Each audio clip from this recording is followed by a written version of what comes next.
The dudes are emerging, my friends, in another awesome episode of the Powerful Nerdcast. Welcome, everybody. I am Corey, and joined with me, as always, is Christian. That's me. And as you guys can tell, we have a brand new setup for the very first time on the podcast today. Christian, kind of run us through some of the gear that we're using. Okay, awesome. Well, we got a really cool mixer here now. We got that. We got our brand new Blue Compass microphone arms. I'm really happy with these. I like them because we can move the microphones now. You can kind of put them where you want them as you move around. So that's really cool. And then the other thing we have is, Corey, you have the Rode Pod mic. Yes, brand new. We've had this one for a while. This is a Shure SM7B. I think we just wanted to kind of make this a more official podcast look. And for some reason, as soon as you throw things on mic arms, they look better. Yeah. And we got that green light. We got the orange light. We got all the stuff. Automatically, our podcast should be as popular as Joe Rogan. Exactly. Like, subscribe now. It's going to be awesome.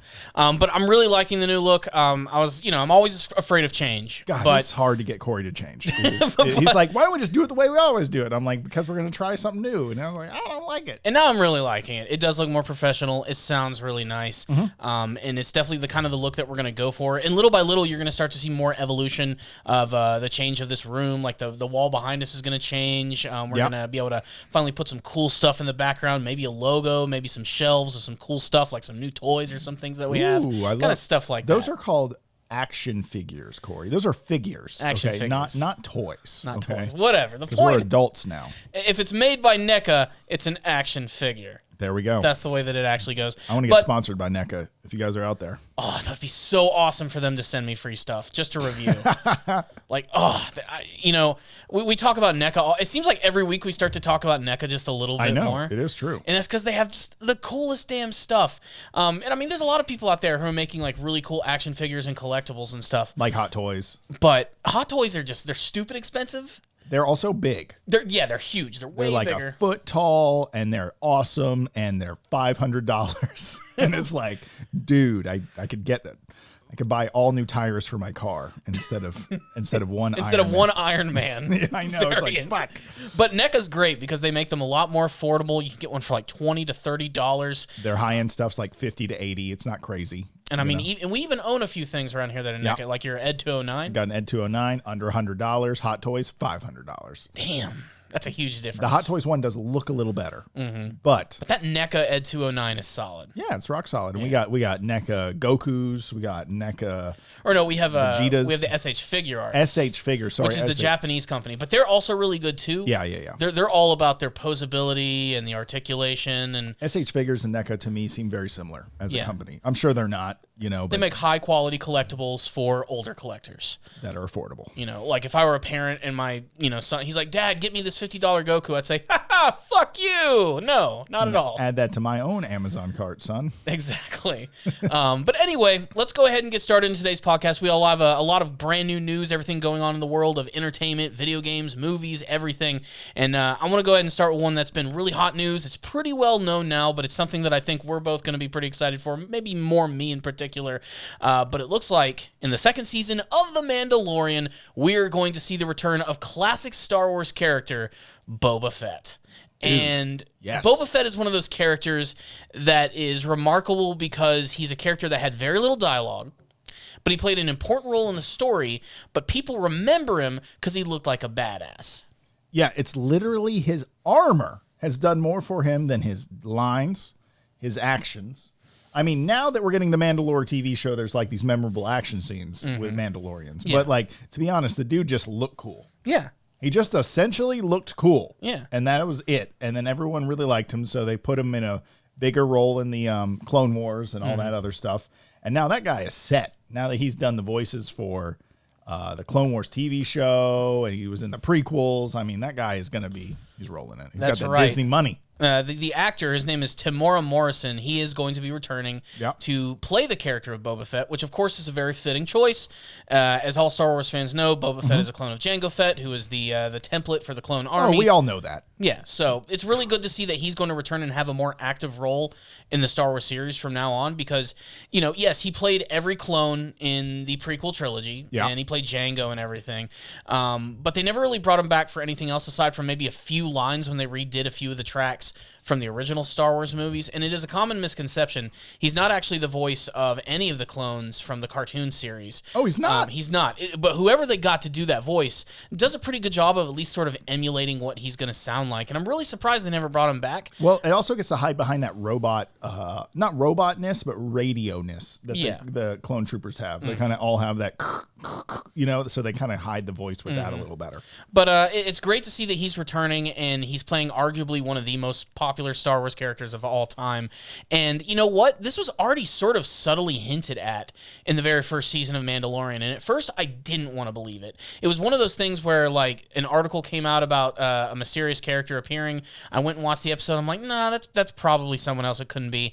After this was made official, I went back to this very specific episode. It's like right in the middle of the season. I don't remember this at all. It's the Gunslinger episode where Mando goes to Tatooine. And he ends up teaming up with that one gunslinger bounty hunter, that young rookie, and they're going after their bounty, and they end up finding her at the end. And that was like my least favorite episode. It probably was the weakest episode of the series, to be perfectly honest. And it was an episode that rested a lot on the laurels of classic Star Wars. But the final scene of the episode is what's really important, because we get to see that one girl that they were going after was seemingly dead or injured. And the final shot is of a mysterious individual walking up to her, and the only thing that you actually see are his boots and some sort of weird sash that he's wearing, and maybe some of the gauntlets that he has on, and it's all in shadow and in black and darkness. And when I saw it for the first time, my first thought was, oh, well, this is clearly Moff Gideon, the character who appeared at the very end of the series with the Darksaber, who was going directly after Mando and Baby Yoda. And the reason I thought that is simply because they both have capes, and you can see that on this character. Yeah. But there were these little details that I never picked up on the first time around, which are some of the sound effects that they use when this character appears. When he's actually walking up, you actually hear these sort of like old school Western spur sound effects. Okay. Kind of like some clinging noises. And they literally took that sound effect from Boba Fett from The Empire Strikes Back when he walks into the room with Darth Vader. It is the same sound effect. On top of that, you also have these like beep boop noises, which I know Star Wars has a lot of beeps, bloops, sweeps, and creeps. There's a lot. There are a ton, but here they use the exact sound from Boba Fett yet again. So it looks like they've actually been building this up since the last season, and it looks like Boba Fett is going to be a part of the series. I mean, just the fact that we have a Star Wars series about a character who's a Mandalorian, it makes perfect sense to bring in someone like Boba Fett, considering that he is sort of the basis for what these characters look like and what they do, despite the fact that maybe within the lore of the Star Wars universe, he doesn't really have much to do with Mandalore at all. But the fact that he's dealing with another bounty hunter who wears Mandalorian armor and is a Mandalorian makes sense as to why he's going to be a part of this season. Yeah, because I remember that being a big thing during the season, us understanding that Boba Fett wasn't actually a Mandalore or a Mandalorian. Like he was just a dude that liked their armor, so he would use it. And I think that's going to be probably a large character arc with him when they actually get around to using him in the next season. I'm correct in that, right? Like, I'm not saying that wrong. Yeah, no, that's correct. He wasn't a Mandalorian. They had to clear that up. They also had to clear up that not all the Mandalorians don't take their masks off, because obviously we'd seen them take their masks off in other series. Exactly. So that was sort of something that I remember being kind of something that a lot of people don't remember, So interesting. I'm also really excited to see him in this series because we've only seen Mandalorians team up. So the idea of like someone visually being another Mandalore that he's like fighting against, or maybe they'll team up, we'll see what goes on. Maybe they'll all learn to love each other a little better. And maybe we'll see. The universe will be. Now, obviously, Christian, I know you don't watch the Clone Wars that much. No, one of the key aspects of Mandalore is that there is a civil war between two of the groups. I don't know these things. So it's not a big deal. It's just, but Boba Fett being sort of like, using their image but not necessarily being a Mandalorian, I think is what's going to really make this interesting. And we don't know what capacity they're going to use Tamora Morrison in the show, if he's going to have a big role, if he's going to have a small role. They might actually be trying to build him up even more and making him something maybe even more of a season 3 kind of thing. Like, this could be a build-up to the return of Boba Fett for all we know.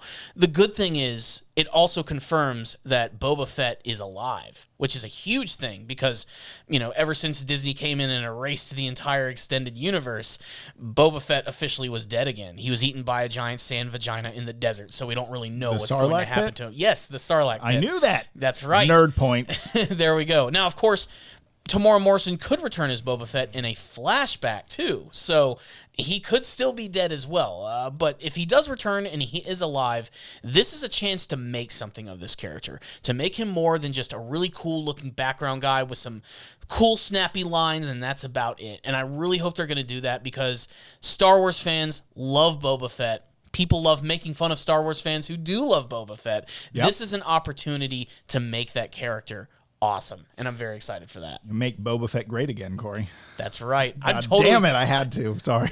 I would get a green hat with white letters that said "Make Boba Fett great again." Well, look, I think that his character has all the potential. Disney has got off to a great start on The Mandalorian, and why not make him interesting? And don't just make him fight Mando. There has to be like a web or a triangle of like conflict here. Like he can't just be. I hope someone doesn't try to make him go find the Baby Yoda. Like there needs to be more to it than that, or it's simple and then it gets more complicated as it goes on. You know, I just hope that it's not a one-off bad guy, and I hope they don't save him too much for season 3 if that's the case.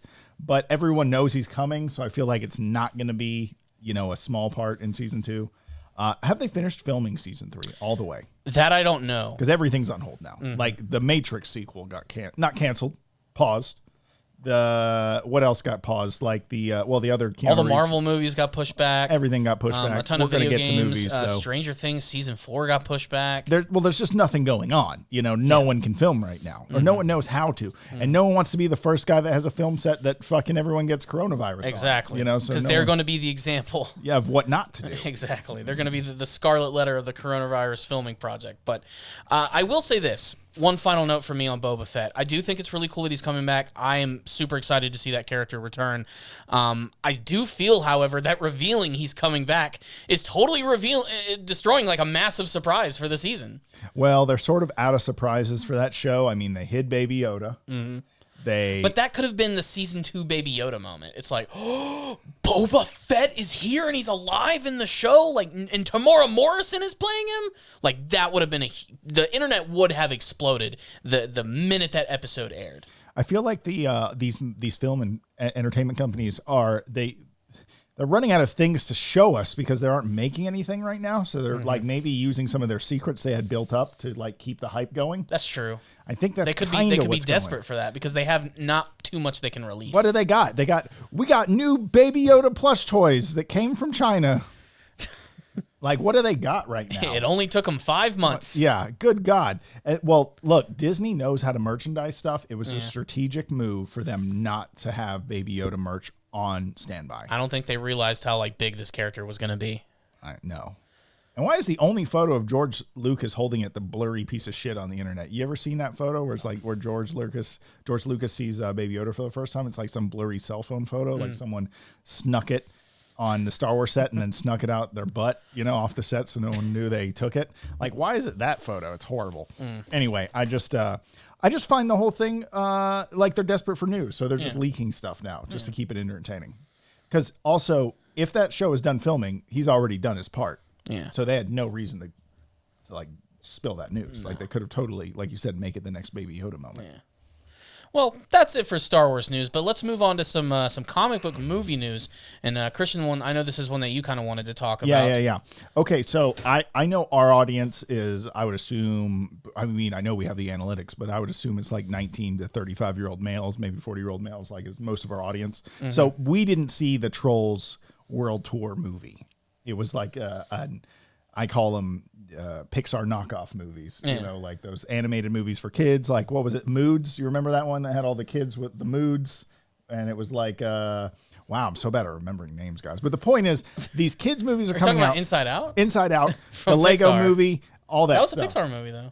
Lego too? No, Inside Out. Inside Out was. Oh, okay. I guess it's not a knockoff. Yeah. Have you not seen Inside Out? No, I don't. It's fantastic. I only watch like legacy sequels now, like the new Toy Story. You need to watch. You and your wife need to sit down and watch Inside Out, and when you're done, you're going to be crying your eyes out. I don't need another Up incident.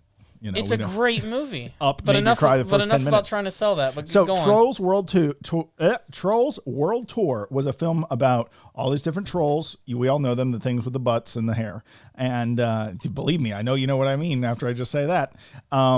And they were now characters, and there's the rock and roll one, the jazz one, all the different characters of musicians. It's the Care Bears of Trolls. It's the Care Bears of Trolls. Perfect example.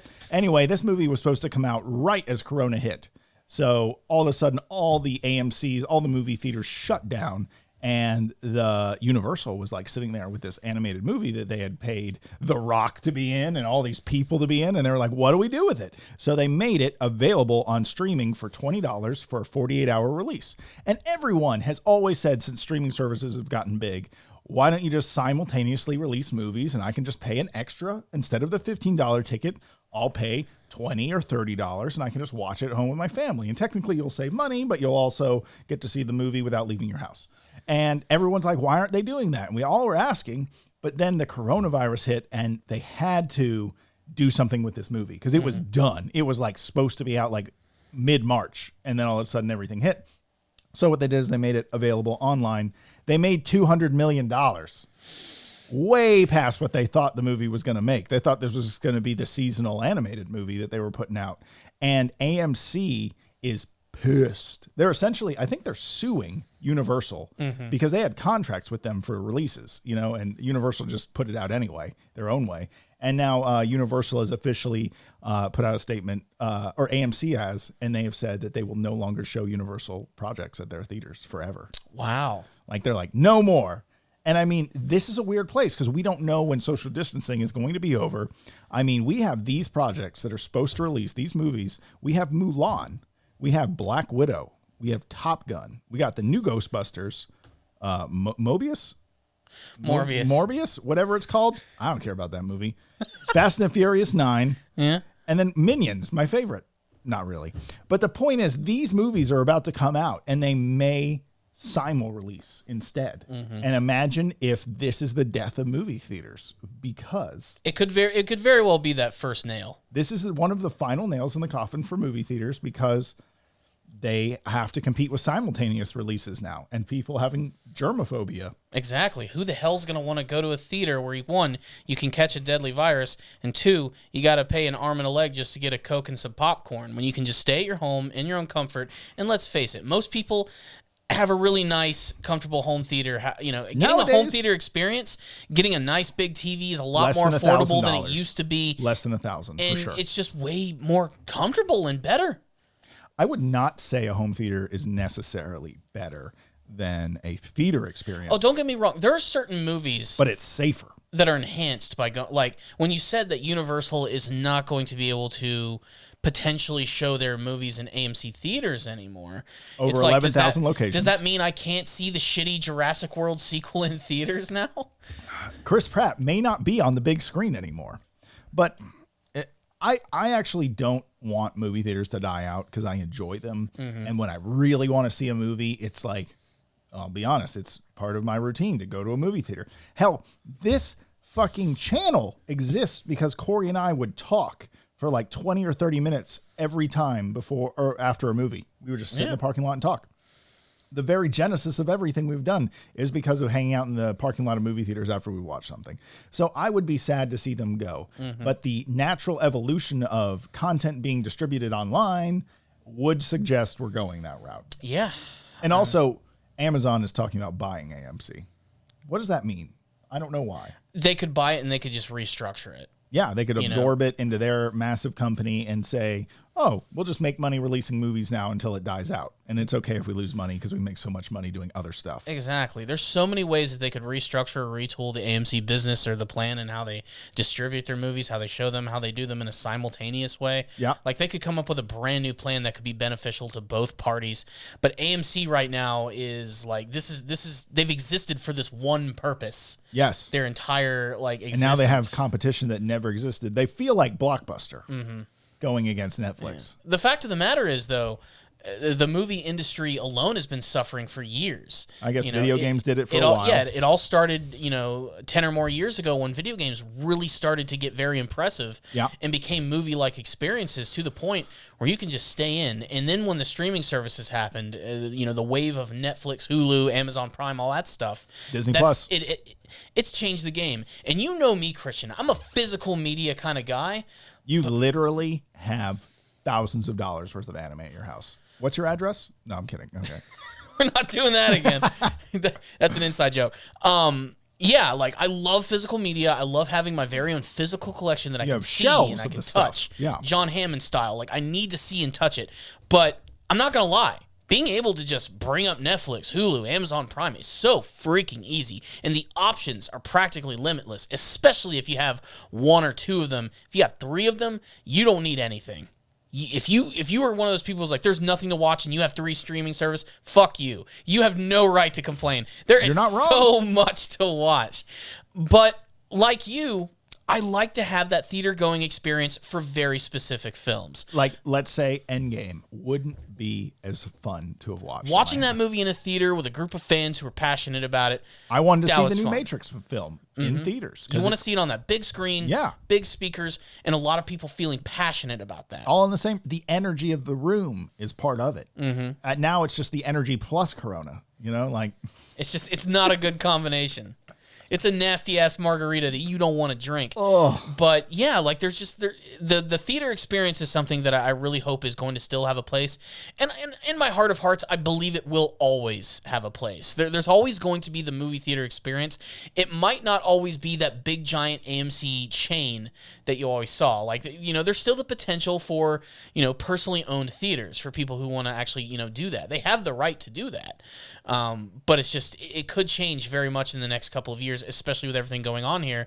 And they know they can make that money. I just don't think a personal theater is the answer. You need a whole room for that. Who has an extra room in their house for a theater experience? Like, I don't have a tall ceiling, big room in my house to make a movie theater with multi chairs. But you got comfortable chairs and a nice TV. I got a 55-inch big ass 4K TV, and I got 2 recliners. But that's for me and my wife. Yeah. But like, if me, you, her, and your girlfriend all want to watch things, then we have to just go sit on the couch. It's not the same then, But I will say a sound bar, a few cheap recliners off, from somewhere, and a good TV is a pretty good experience. And it's only going to get cheaper. But man, I still miss the movie theater experience. I'm sad that Trolls World Tour may have killed movie theaters. That's going to be the thing that kills it.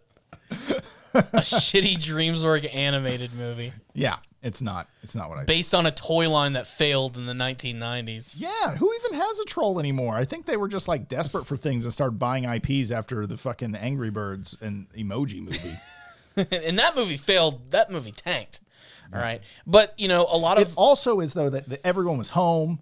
Yeah. Parents were looking for something for their kids to do. Yeah, and kid, we make fun of that movie. Kids like that stuff. It's not for us. It's just like Justin Bieber's music. It's not fucking exactly. for us. It's someone out there likes it, clearly, if they're consuming it. Yeah. And this is definitely something for the kids. And I mean, clearly it's popular if it made that much money.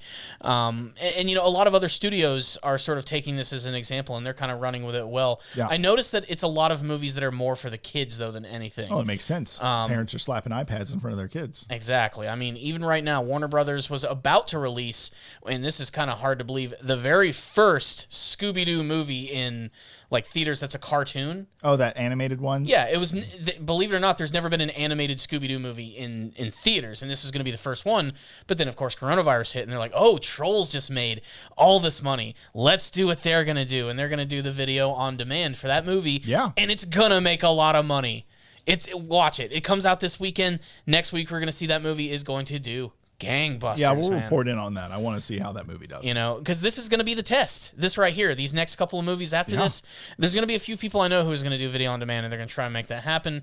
I bet Netflix is just laughing all the way to the bank because we just became even more, Well, Netflix, here's the problem with Netflix. Netflix, you don't pay to view things on Netflix. It's not a purchase to watch service. True. Netflix is only, so Netflix can't offer that yet. No. It's Amazon, it's maybe Disney Plus. It's like through my smart TV lets me purchase things. Through YouTube, I can purchase and rent things. So I feel like Netflix is at a touch of a disadvantage unless they're willing to also open up pay for extra content, or Netflix has to strike a deal to pay these studios behind the scenes, like, hey, everything you release for the next year, we're also going to have instantly, definitely, for free with your Netflix subscription.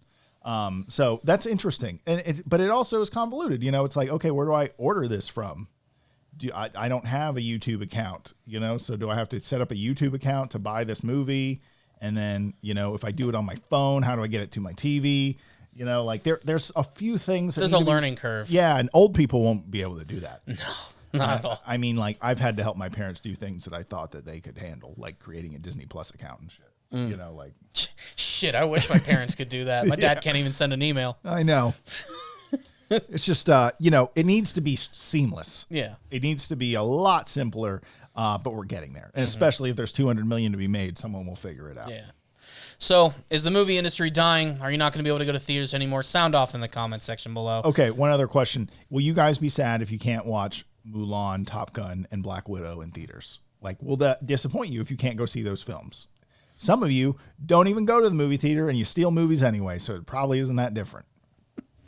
All right, well, we're going to go ahead and move on to something a little more lighthearted, more fun, and something that I think we brought up in the last podcast. Yeah. Something that I know that you're probably excited about, even though you're not a huge fan of this franchise. But Mortal Kombat 11 just decided to release some brand new DLC for their super big, awesome game, probably the best-selling Mortal Kombat game ever.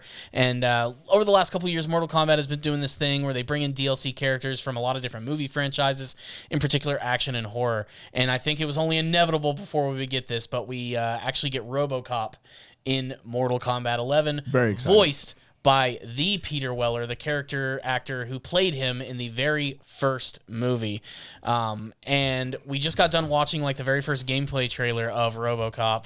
And as a huge Robocop fan, Christian, do you think they did their homework? Do you think they did a good job? Yes, they did not use things that would upset RoboCop fans, like no jetpack style stuff, but they did add the elements that made sense for RoboCop. Like his reader hand with the spike that comes out of it. And of course, in Mortal Kombat fashion, instead of just stabbing someone, he punches right through it with it. It's like, what was the point of that? He has the Ed 209. He could literally just punch through them. He doesn't need the pointy stabby thing. Yeah, that's a good point. It makes no sense. But they added all the right elements. The sound of Peter Weller's voice is right there. It's dialed in. He looks slow and lumbering, which is kind of how I would expect RoboCop to be. He's not supposed to be a speed guy. I also enjoy that they had him fight Terminator a lot because that was, kind of funny. It's kind of like 80s all the way. And I overall am excited to see him in the game. I wish I liked the game. I wish I had interest in buying it, which I don't. About the only fighting game I play regularly is Smash Brothers, and I think I'm semi above average at that game. I'd say this generation Smash Brothers Ultimate, yeah, and the new Mortal Kombat games have been my favorite. Yeah, that makes sense. Without really? You really like Mortal Kombat that much? I've always been a big fan of Mortal Kombat, but ever since they sort of rebooted it back in 2011, I think it was Mortal Kombat 9, where they just sort of redid everything, and they started to make the games actually play good as opposed to just being an excuse for violence. Yes. And they made them have good story modes and everything. That's when I'm like, okay, not only is Mortal Kombat back, but it's actually good and it's competing with stuff like Street Fighter, which is huge. But Mortal Kombat 10 and 11, I think, are really fantastic, and I love the guest characters. Yeah, I've loved everyone they've introduced so far in 11, but RoboCop is, without a shadow of a doubt, my favorite one thus far. I just wish Predator and Alien were back too. They're so great in 11 too, and I mean Jason is in that and Leatherface. But RoboCop being in here is, I'd say next to Jason, my second favorite DLC character they've ever added, and man, they killed it. And the other thing is, I feel like RoboCop is a character that's fading out of pop culture. As we get older, he had a reboot, but it didn't exactly make waves. We don't even talk about that shit. That was not RoboCop. No. Anyway, the point is, I feel like it's fading out of pop culture, but I'm glad that the guys over there are still, keeping them involved in pop culture. It's funny you say that because some of the, I love whenever they release a trailer like this, my first thing to do is to look at people's reactions to the trailer because, of course, most people are like, oh, shit, it's RoboCop. Yeah. A lot of them were younger kids going, who is that? Exactly. And it was just like, that's RoboCop, bitch. That's what we grew up with. I know. And like I said, they did that character so justice. They did him justice in that game, just in terms of, one, I like that you mentioned that he walks in kind of a weird lumbering fashion. Yes. I was afraid they were going to make him way too flexible, but he seems kind of stiff the way that RoboCop is supposed to be. And man, I called it.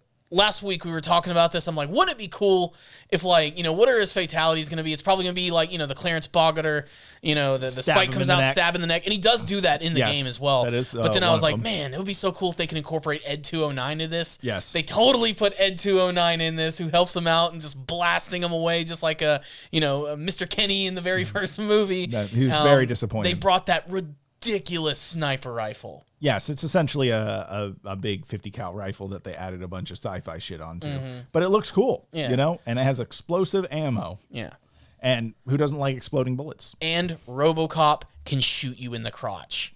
Oh, I forgot about that. That is awesome. That was like his win. Like, I don't know if it was the end of his fatality. He like shoots you a number of times. Like, he blasts your hands off and then he shoots you in the crotch and then makes you explode. And then he turns around with like the explosion behind him. The explosion and their body parts flying all over the place. Yeah, that was pretty cool. I mean, just they did such a great job of representing that character. I pray that one of the alternate costumes is going to be him without the visor, and you can see Peter Weller's face. Oh, you want to see naked baby face? Naked baby face Robocop. Yeah.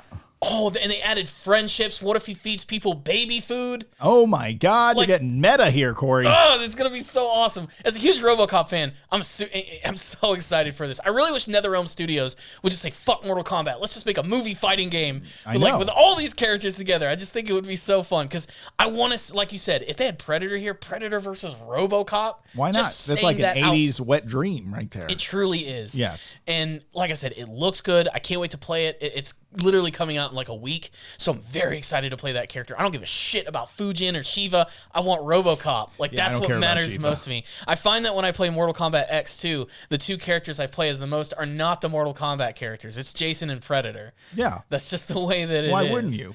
Otherwise I'm mostly playing as a lot of the ninja characters because I just think they're the coolest. Yeah, you're always like a Noob Saibot. Noob Saibot is definitely probably my favorite Mortal Kombat character, period. Yeah. And I love him in Mortal Kombat 11, but he's about to take a big backseat to RoboCop. That's just the way that it's going to go. I'm definitely coming over to play that game. Yeah, please come over and we'll at least play the game. And you'll get to try out the other DLC characters, which are really great. I'm excited.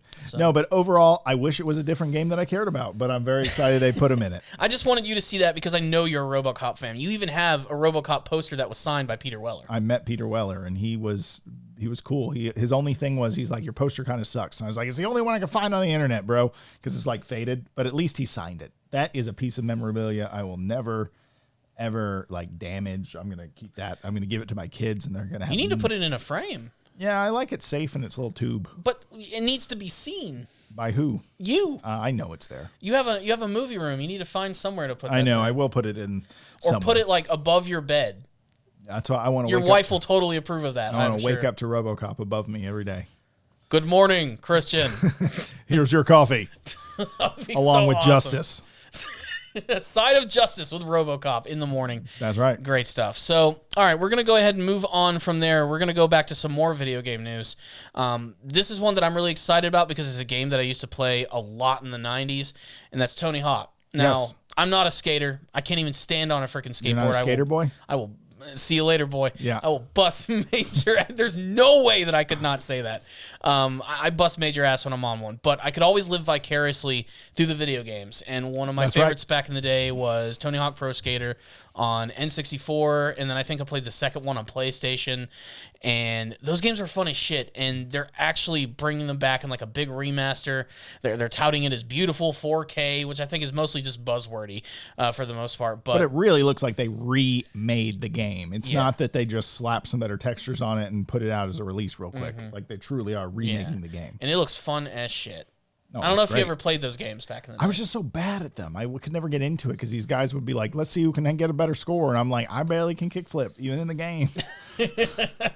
I'm like, go up to the edge and hit X. I don't know what I'm doing. So you can see I had a little bit of PTSD about those games because I could never get into them. I mean, this is a chance to bring it back though, like relive. Exactly. And I never played any of the sequels because there were a lot of them, but like 1 and 2 was always the most classic.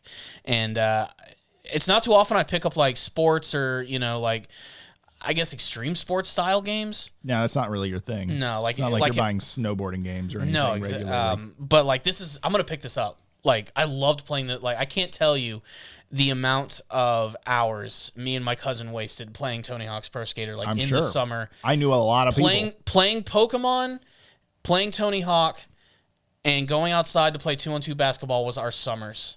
Like, that was huge. 2-on-2, who were the other two people? I think it was my brother and our other good friend, Mark. Oh, there you go. And it was just so much fun. And Tony Hawk, like I said, again, I live vicariously through that game. Like, I don't have to be a good skater to actually enjoy it. And the music was always really great. It introduced me to it. You know, maybe not music that I listen to nowadays. No. But, like, as a teenager, aged. it was Good teeny angst kind of music. that teeny kind of angsty kind of music, you know, that's kind of embarrassing to think about, but like it totally fits that game. Absolutely. In every single way. So I'm definitely picking that up. It is weird. It's coming out only on PlayStation 4, and with Xbox Series X, I believe is what it's called, and then PlayStation 5 coming out. I'm surprised they're not putting that on that system. Yeah, they could have waited just a little longer, maybe. They'll just release it later. If it does well. They probably will. Speaking of PS5, we just looked at a tech demo of that. Yeah, we did. The obviously Unreal. there's no E3, so they're just putting out stuff slowly on YouTube. And the new lighting Unreal Engine, whatever the fuck the number is, looks great. Just look up a PS5 tech demo. And I think it literally just it came out today. Yeah, like as we're recording this podcast. Yeah, we watched it right before we sat down. And I'm not sure if the game is anything specific or it quite literally is just a tech demo. But it's basically just a female character making her way like through like a giant like making her way chasm, downtown. You know, walking fast. God damn it. In a giant like cavern. You just keep bringing up all these shitty songs. And I thought it was really impressive. Mostly, not so much the character, but the environments. Obviously, if you ask me, they were not showing off their character design much. They were showing off their lighting engine and the detail that they can now produce. Hell, I mean, they can move the sun. The light that bounces from where the sun is very accurate to what light does in real life. It's just overall a very interesting looking engines that they're showing off. And it seems like it may honestly be next gen feeling, you know, in a very pretty game. I don't know what next gen means anymore. Like, does it even have a meaning? I don't know what next generation video game means because games are great right now, and making them prettier doesn't exactly make them better. Well, that's the thing. This generation jump is probably going to be like the least like biggest leap. I feel like this generation is going to evolve into the next generation in the sense that like we're going to get VR headsets that are really good for these systems. And that's going to where gaming is going to branch off into the VR worlds and then the standard controller based video gaming. And then you're going to see accessories come out for streaming where there's going to be the Xbox stream camera where you can put a camera up and stream your game, you know, like what Twitch does now. Like there's going to be integration into the systems and Twitch so you can stream. That gaming is going to change a little bit, you know, and how it evolves from here. And it's not just going to be prettier looking games. And I don't exactly know what that future is, but there will be some weird merging of different technologies all into one system or accessories that you can buy to make your system do other things. But it's funny, like going back to that term next generation, like What was that fucking clip you were showing right before we sat down? from Grandma's Boy. From Grandma's Boy? One of the best stoner movies no one knows about. Kevin Nealon's talking to their head developer. He's like, JP, how's it going? It's the future of gaming. God damn it. I didn't even know that was a parody, but because we had just got done watching that thing, I was like, if someone said that at the end of this tech demo, that is some Tool shit.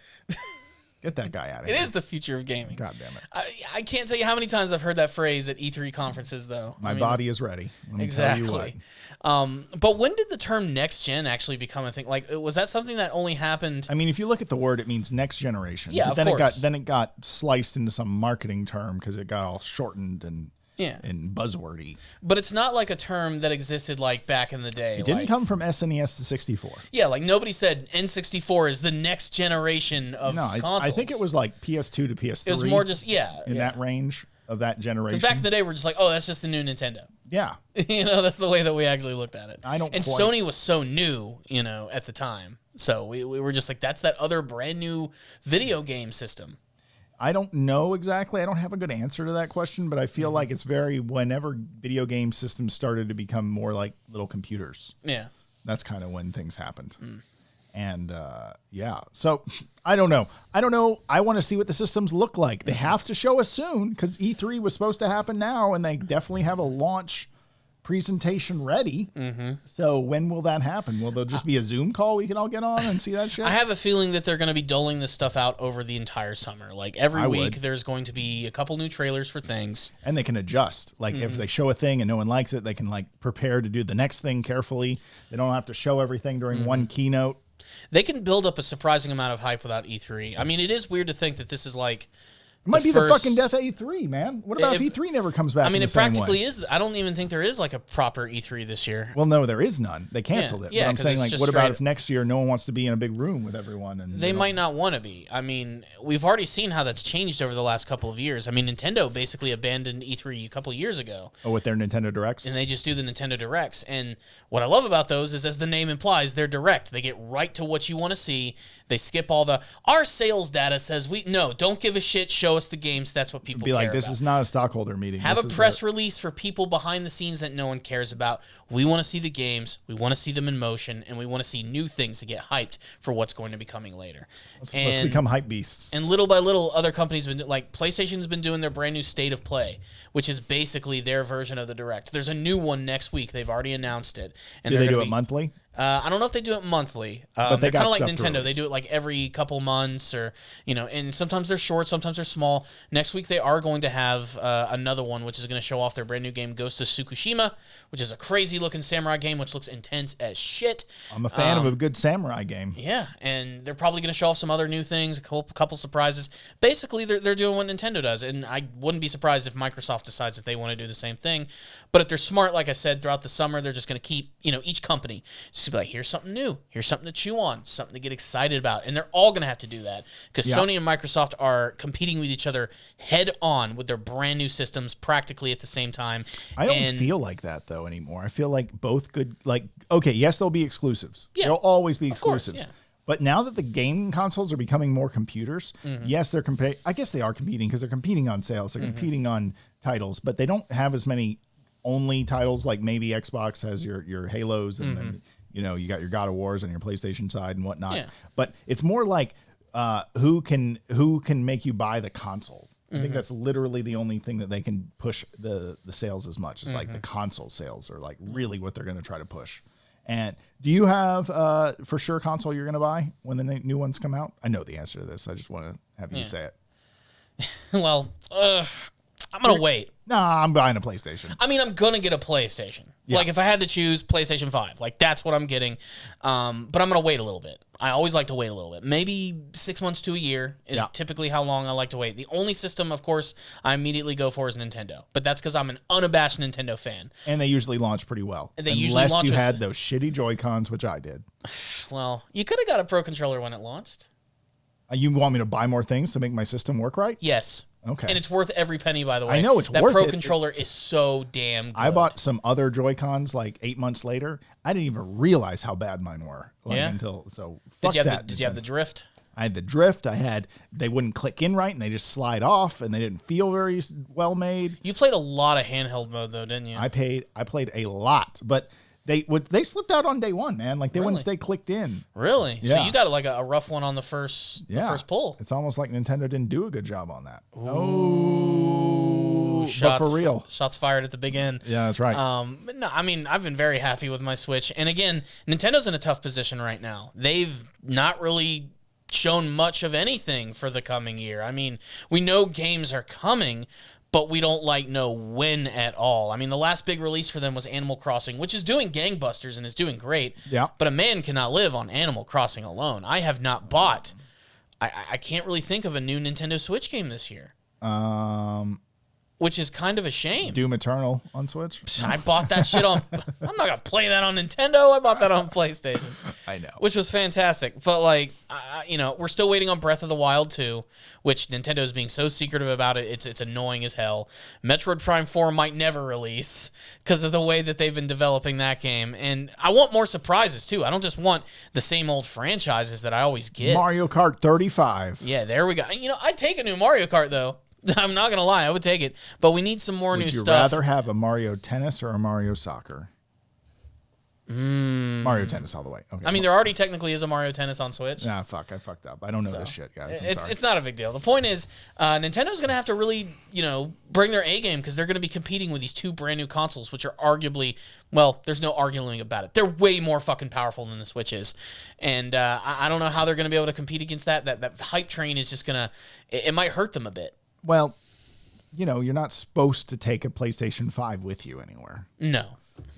Nintendo system is awesome, compact, awesome on a plane. That's the only thing that really separates Nintendo from the other guys, though. Now at this point, yeah, is not Nintendo only do they, they have a system because the gimmick worked this time. Sometimes it doesn't. No, sometimes you get a Virtual Boy. Sometimes you get a Wii U. Yeah, okay. The Switch has been doing still very good for them. They're still outselling PlayStation 4 and Xbox. I honestly don't even think gimmick is the right word. It's more their angle at presenting a system is different. It's the first angle that's worked. In a while. In a long time. I mean, Game Boy worked, they're having to deal with phones too. Like phones are sucking up a lot of the base level mobile entertainment market now.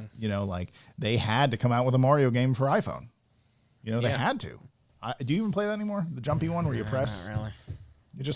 I played the Dr. Mario one for like a week. Oh, there's another one? Yeah, I have yet to even try the Mario Kart one. I'm good. Yeah, I'm fine. If I'm gonna play Mario Kart, I'm gonna play it on an actual system with a controller in my hands. That's the way that I want to do it. with the shoulder buttons. Exactly. Yeah. That's the way that I want to play the game. That's the way God intended. Exactly. When He made Mario Kart, and there's Fire Emblem and card games and all types of other crap that's on there. But I tend to avoid that. I don't play really almost any. The only game I play, Nintendo wise, is Pokemon Go, and I play that pretty religiously. You do. I mean, You leave Corey alone in a room, and all of a sudden he'll be telling you all about the Pokemon in the area, and he'll be like, I got a shiny something. And I'm like, I got a shiny Snubble the other day. There you go, Me guys. and my girlfriend, we went Snubble hunting, and we both found a shiny Snubble within like 5 minutes of each other. It was really great. That's one of the cornerstones of our relationship, man. We play a lot of Pokemon Go. There you go. Have a picnic, go to the park, play some Pokemon. It's fun, man. I'm sure it is. In this COVID-19 world. Anywho, but that kind of wraps it up for some of our news and everything going on in the entertainment world. Make sure to sound off in the comment section below about any of the topics that we discussed. If you guys have any topics that you would like us to talk about, tell us as well. But right now, we're going to move into manga world. We're going to take a look at the latest chapter of One Piece, which pretty much is dominated by one core concept, and that is the major introduction of Kaido's son. And it's not even an introduction, it's just a name drop. He has a son named Yamato. And I was confused. I was like, wait, have we met a character named Yamato? And you're like, no, there's just like 15 of them in every anime. And I was like, oh, you're right. Yeah. And the name not being interesting is not really a problem with me because we have an opportunity for either a awesome, badass, like Katakuri character or... Wait, is Katakuri cool? No, I'm thinking Katakuri's awesome. Yeah, no, he's cool. I'm so bad with names. I don't even trust myself when I say them now. Or we have like an extreme goofball that's about to get dropped like Whitebeard's fake, maybe real son. Yeah. So whom the author might have forgotten about. Where'd he go? And so that's interesting to me. It's like, where are they going to go with this? If he's goofy, he's going to become friends with Luffy. Was not supposed to rhyme. Rest assured, if it rhymes, that's what's going to happen. Then it's on time. I don't know what that means either. But the point is, if he's goofy, Luffy's going to run into him. They're going to, do some slapstick shit and like drink sake together or something's going to happen. He's going to pull the thorn out of his paw or something, and then they're going to be friends. But if he's serious, it's probably going to be more of a fight scenario, because most people that are serious fight Luffy and then like him. Yeah. And so I think that's interesting. But I also thought it was interesting that we started to see I forget all the structure and the names, but like their vice captains were talking with Kaido. The Toby Roppo. The Toby Roppo. They are all, or most of them are former captains of their own ships. And I find that interesting because when you look at all the different pirate crews, Luffy pretty much is friends. He just finds people he likes and makes them crew members through friendship power. And then you see Big Mom and you see that they're all related. So it's a family bond. And then when you see Kaido, there's like brute force. No, I just took the most badass people I could find and then made them submit, which is a pretty hard way to make a crew. Yeah. One, you have to be a complete badass to pull that off. And two, you also have to keep everyone in check constantly because they all have their own ambitions, and that's I see that kind of being a problem for Kaido because at any point when Kaido looks weak, they could all backstab him to get off and like take all his resources and start their own pirate crew again. And some members of the Toby Roppo seem to have no problem in talking back to Kaido. I think that Kaido understands that that's their personality, so that's not so much of a problem for him. You know, he's just like, look, I have these. It's like if Luffy was in the room and he was one of Kaido's people, he would just talk back too, because that's just how he is. You know? But again, that makes him a very different type of villain. He's not like Frieza from Dragon Ball, where if you talk back to Frieza, you're probably going to die. Instantly kills you. Yeah. But that's not the way Kaido is. In a way, he sort of respects that sort of animalistic, beastly nature, which definitely goes with his overall theme. Beast pirates. Exactly. Yeah. Besides the sun and the introduction to some dialogue with the Toby Roppo, was there much else going on here? Not much. It was mostly just build up to seeing all the various different groups and their costumes making their way in. There are some things that I think are kind of interesting. Were they making their way downtown? How many times are you going to make that stupid joke? I think that was the last one, but I might have one more in me. We'll just see. That shows up in almost every video. Every podcast. I have some good standbys, guys, and I'm going to, you know. Anywho, as I was saying, one of the things that I thought was really cool about this chapter, Frankie has invented a lot of new weapons and a lot of new things that they're going to have. That's a good point. I think Chopper was in a tank in this chapter, which I think was kind of cool, and I think he was called like the Brachiosaurus tank. He likes animals. Yeah. Well, isn't there like the submarine was the shark? Yeah, it's all like every like thing that he creates has like an animal theme to it. Yes. So yeah, so they're all going to have like these really cool attack vehicles, which again gives us something a little different here. It's good to see Frankie doing more because again, like a lot of times he gets sidelined in these arcs, or he only has like a singular fight against like someone. He doesn't seem to power through enemies. He just sort of like think he would because he's super powerful. Yeah, you know, he's got the radical beam, he's got all that other cool stuff. But he sort of is inventing his way through problems, which is kind of cool too. I'm not gonna lie. It is a cool element. Yeah, his big mech is awesome. Like everything he has is cool. His fart jetpack is, I guess, a feature that he installed. I don't know. The point is that Frankie is a really cool character, and him having an awesome battle would not disappoint me at all. Like, it would be cool as hell. Well, considering that this whole war is supposed to be like the best thing that Oda has ever created. It's supposed to be on the Whitebeard fight that they had at Marineford. Like times 10. Yeah. Like this needs to be, every Straw Hat needs to do something crazy. They all need to have like an amazing fight. There's enough people for them to fight. I mean, the Toby Roppo alone is going to take up a chunk of them, but I mean, there's all the other, there's the headliners and everything. That is another interesting aspect in this chapter. Going back to the Toby Roppo for a second, they're actually discussing with Kaido the possibility of them becoming the next group of headliners, and if like they succeed in everything that's going on and finding Yamato and figuring out where he is, they might gain that opportunity to challenge one of these headliners and actually take their place. Which is, again, very different than a lot of other crews. You do not have Big Mom pirates fighting each other for ranking. It's just they're all on the same field, and then the strongest ones just get the opportunities, and no one really challenges them. And then, well, Straw Hat pirates aren't big enough to challenge each other. And they're all very defined as they were installed into the crew. You know, like Sanji's the cook, and Zoro's the swordsman, and Frankie's the ship guy. You know what I'm saying? And like Djembe's the helmsman, you know what I'm saying? Like everyone has a role, so they don't need to challenge each other. So it just, again, shows you that this crew is very like brutal. Yeah. You know, it's very much like the strongest person at that moment will have the best role. And just because you have seniority doesn't mean crap. Because if you're not strong anymore, you're out of here. Going back to the Big Mom Pirates for a second, you know, there's a lot of characters in this arc, and it can be pretty easy to get confused. Yep. Are all the other members of the Big Mom Pirates here, or is it just they mentioned Big Mom? that the ship had arrived. Okay. But the ship was already there, but maybe it's arriving to this island, or maybe another ship of the Big Mom Pirates had arrived. Okay, because, I mean, we know that when Big Mom came to the island initially, she had a lot of her sons on board. But not like the one... But no Katakuri. No, because he was still healing. Yeah. He might be there. That's what I think is interesting. Like, what if Katakuri's... Are we already going to get a Luffy-Katakuri rematch? No, there's no way Katakuri's going to fight Luffy. One, because he knows Luffy's better than him now. And two, he respects him. So he, like, straight up would probably just tell Big Mom, I'm not going to fight him. I doubt he'd try to join Luffy. Ooh, I would not want to say that to Big Mom. No. She would get pissed. But, you know, Katakuri, I think, could easily dodge her. You know, he wouldn't have to fight her to win. He could just dodge her. You know, it's funny. We've seen a little bit of Kaido, not enough, though. I still find Big Mom way more terrifying. I think Kaido's just a straight brawler, while Big Mom has her devil fruit powers plus her ability to eat you plus her brute strength. And the fact that she's completely unstable. Yes. Like, she has these intense mood swings. Like, Kaido is actually a pretty straightforward guy. Yeah. You can kind of see that he is actually a pretty, if he's not drunk. Yeah, if he's not hammered.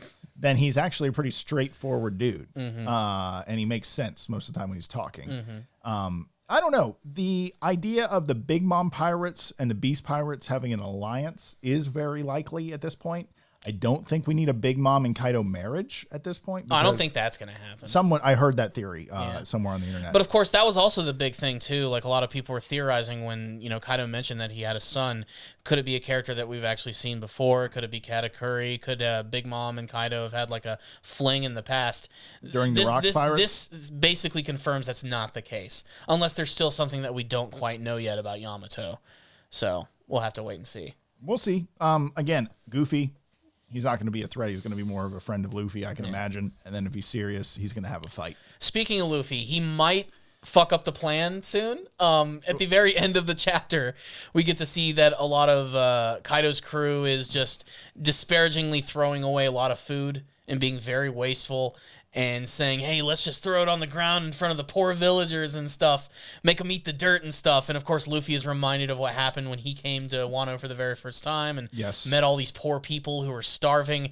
And he's got that, I'm about to kick someone in the jaw face. Yes. And he could potentially ruin everything by just immediately jumping in and start fighting. But the plan, without Luffy being involved, was essentially send them in to make a distraction. Yeah. So maybe this is the perfect way. You just let Luffy near them, and then he makes a distraction. And then the side flank teams can go in and do their thing. Yeah. So I feel like Luffy getting involved in a big, flashy, loud way is not actually a problem at all. And I forget if it was this chapter or last chapter when Jinbei said he's going to be hanging back with Robin to essentially give orders to people to like shore up the three fronts they're about to go on. Well, we did see Jinbei in this chapter. Okay. And he actually had the beast pirate gear on. Yeah, I think that was this chapter then. Making him look even more like a demon. Yes, he looks absolutely terrifying in that outfit. But what I love most, I didn't fall in love with this chapter, but what I really love about it in like the previous chapter is that it's like slowly watching that spark go down that stick of dynamite and you're waiting for something to explode. I don't know how much longer I can wait though. It's like, you guys were so close to starting. Please start the next chapter. Please start. Like, I really want it to kick off though. Like, I'm ready for, because it's not, even when it starts, first they're going to have to sort of set things up, because that's the way One Piece does. They set up the fights, the battles, the conflicts, and then they start happening, and those go for a good while. Yes. Then again, those conventions could be broken in this arc, considering how large and crazy things are actually going to be. But like you, yes, I'm just ready for this stuff to start. You guys, how long has this arc been going? I guess I just wanted to start. It feels like the arc hasn't even started. We say that about every arc of One Piece. I know. I just kind of want this arc to start. It feels like it hasn't even started. It just. I think it's fully started, in my opinion. Well, it has started, but I'm saying, we've had a Wano side, and now we're gonna have the Beast Pirate phase of this is now starting. Yeah. We got the Wano. Here's the poor people. Wah. Okay, now we're actually getting the fight part. And that, to me, that almost feels like a whole nother arc is about to start. We also have the entire backstory in the middle of Odin as well, which sort of broke everything up, which was not terrible, mind you, but it was a lot shorter than even some of the other. Wasn't it just 2 chapters? No, it was a lot longer than just that. 2? No, it was more. 2? It was more than that. Yeah. But it helps sort of break things up. People are going to be so pissed at me. Is this guy even paying attention? Is what they're going to be saying? There's a lot to take in with One Piece. There's so much. There really is. Maybe we need to start taking more detailed notes. No. We'll just have people curse us out in the comments. I like that more. It's a lot easier that way. Yeah. But overall, I liked this chapter. Again, I'm ready for stuff to get started, though. The revelation that Kaido's son, his name is Yamato, is a pretty big deal. It means he's a character we have not seen yet, which, again, is just going to fuel so much more speculation for the future. That's where a lot of you guys are going to come in. We'd love to hear your thoughts about who Yamato could be, if he's going to be a major threat, if he's going to be a joke, as Christian says. Yep. We'll just have to wait He and might see. be a clone of the first Hokage. We don't know. We don't know. All I know is I liked this chapter, but still, I'm ready for it to go. I'm giving this one a 4 out of 5. I completely agree. Awesome setup chapter. Getting to know more about Kaido's crew is very interesting to me. It's cool to see how other crews are put together and why, or what their dynamics are. Excited to hear what you guys say in the comment section below about this chapter. 4 out of 5. All right, well, there it is, guys. Make sure to sound off in the comments section telling us what you thought about this latest chapter of One Piece, what you hope to see for the future of the Wano arc, whether it be theories or hopes and dreams for what sort of epic battles you're going to see. Let's just hear it all and have a big discussion all about it. Otherwise, guys, that's going to wrap up today's powerful Nerdcast. Again, make sure to subscribe to the channel for more podcasts just like this, as well as anime reviews. Make sure to hit that like button. It helps out these videos tremendously. It also really helps that people are going to be able to see these videos. If you are subscribed, make sure hit that bell notification icon. It's really important. It's like the subscribe button isn't good enough anymore. It just doesn't work that way, guys. It's going to help you guys see our videos as soon as they are released. And most importantly, please check out our Patreon and our PayPal accounts. There'll be links for all that stuff located in the description box below. Right now, our Patreon is doing really fantastic. I'm currently working on 3 different Patreon-styled reviews, and you can be a part of that if you make a small donation. Otherwise, we need you guys to donate and pick ridiculous anime to make Corey watch. Because boy, am I reviewing some ridiculous ones right now. What are the 3 in the queue? Do you know off the top of your head? Well, I haven't announced them all yet, but I'll go ahead and say the first one is called The High School of the Elite. Yes. The next one is called Golden Boy, which is one that I'm very much looking forward to watching. Great Primus album. And the most recent one is called Strike Witches. Strike Witches. I do have a little bit of a familiarity with, but I've never seen it, so I'm sure if you guys have seen it, you're already smiling from ear to ear, knowing what I'm probably going to say about that show. But I love these Patreon reviews. It's introducing me to a ton of anime that I would otherwise never watch. And honestly, I think it's great because it's we want to review what you guys want. And if you're willing to throw a little bit of support our way, we're excited to watch what you are interested in and then to tell you our feedback, honestly. So thank you guys so much for watching the Powerful Nerdcast. Please support us by looking at the links below. And until next time, we're out.